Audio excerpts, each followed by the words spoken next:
Trinay mo na bang mag-deposit sa Smiles gamit ang green card mo sa 7-Eleven or Lawson? Tapos, ayaw gumana?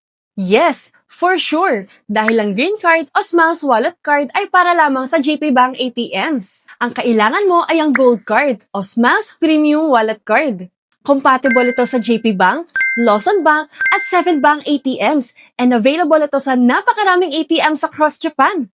Kahit nasa outskirt ka pa, pwede ka mag-deposit. Mas malaki din ang deposit limit nito na up to 2 million yen at fixed na ang deposit fee. Kaya kung gusto mo ng hassle-free na padala, mag-upgrade ka na sa gold card gamit ang Smiles app. Libre lang ito. Para umorder, ganito lang kadali. Sa iyong Smiles app, pumunta sa menu. I-click ang Smiles card.